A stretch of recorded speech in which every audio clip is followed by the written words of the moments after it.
hot, too hot. Oh shit, too hot. Too hot. What's going on, good people? Once again, y'all pull back up on me here at SUPERMAXX. What's the difference between a convict and an inmate? We just trying to get that understood. Nice and warm. Hope everything's going good for y'all. Y'all please excuse the baby screaming in the background. It's only a few months old.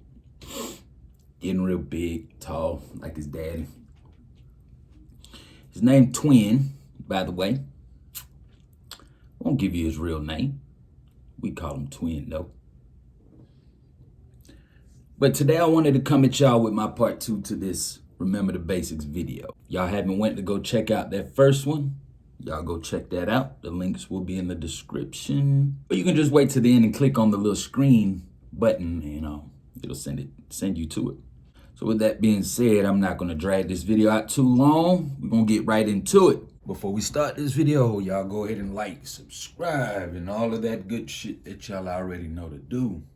You appreciate what we're giving you and you feel like the content is worth it, then go ahead and subscribe, man. Hit that notification bell. You'll get all the newest content. Without any further ado, let's go ahead and get into this video. Number 1, just to reiterate, as I did in the first one, not one of them is more important than the other one. Every single one of them is just important as the other. They all blend in together. And I'm hoping this first one is not something that, you would have to run into. Hopefully nobody in the dorm will have to tell you. Nobody in your cell will have to tell you to take care of your personal hygiene. Wash your ass, don't get your room and your bed, laundry and all that stinking up and all that. That can create a lot of issues for you. Issues you shouldn't be having as a grown man, especially if you're a criminal and you run in the streets. At least learn how to bathe your ass first, right? Unfortunately, these are some things that you do have to tell people, but it can't cause issues for you. Make sure you're washing your ass. With that being said, I'm also gonna tell you, spit in the toilet when you brush your teeth. Usually the toilet is connected to the sink right here on the side of it. The toilet, just lean over, spit in the toilet. Don't spit in the sink when you brush your teeth. Don't spit in the sink when you drink water. Don't spit in the sink at all. You have to live in that cell with a whole nother grown-ass man. Number 2, I think I might have touched on it on the first video, but I'm gonna touch on it again because it's important anyway. Your relationship and your friendship, whatever you want to call it, with your cellmate is very important.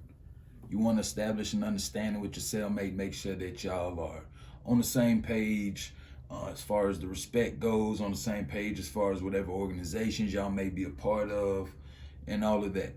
If you don't get along with nobody else in the dorm, you definitely get along with your roommate.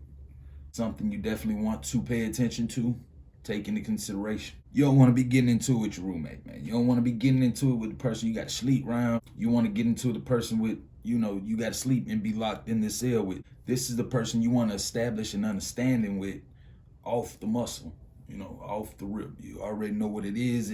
Once he first get in there, you already know if y'all gonna be able to rock it out or not. And if not, you deal with the situation accordingly. They having medical issues, they need to get up out the cell. Your cellmate is definitely the person you want to have a close relationship with. At least keep close and understand each other, understand where y'all coming from. Number 3, and this may seem random, but it will help you and it could save your life. When you go in the bathroom to take a shit, wear your boots, but most importantly, do not leave your boxers around your ankles. You take one foot or one leg out your boxers, all right? If something jump off, something pop out, somebody try to squirrel you while you're on the toilet, you'll be ready. You'll have one foot out your boxers. You can stand up and move. You got your ankles in your boxers. You're not going nowhere, man. You're going to get carried up out of there. If you're taking a shit, take one foot out your boxers.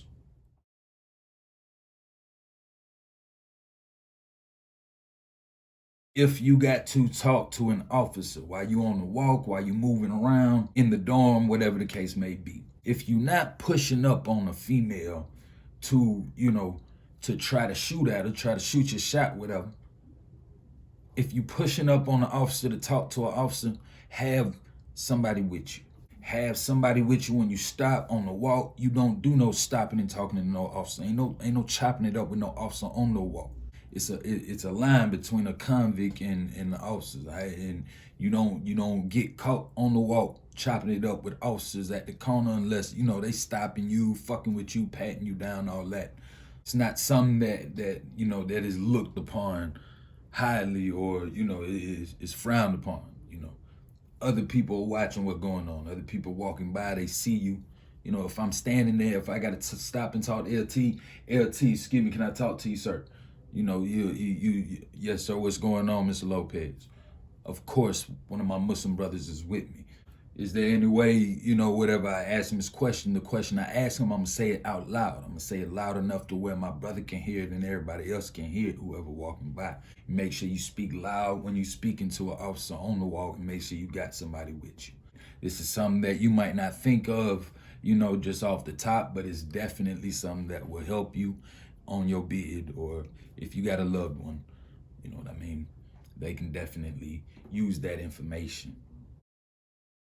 Another thing I strongly advise, if you see a convict talking to a female officer in that dorm, on the walk, whatever the case may be, do not walk up and interrupt their conversation with whatever you're talking about. Stay out the way. If you see him talking to that lady, stay out the way. You don't know what type of money is trying to be made, any of that. Stay the fuck out the way.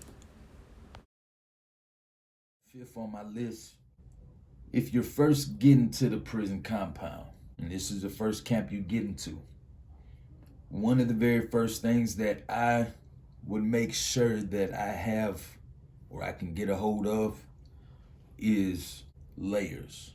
And what I mean by that is when you first get to the camp, they're gonna give you a state jacket, a state sweater, a hat, stripes. They're gonna give you a fresh pair of stripes, and they're gonna give you a pair of used stripes, fresh pair of boots and a pair of used boots, socks, drawers, all that, your net bag, and all that good shit.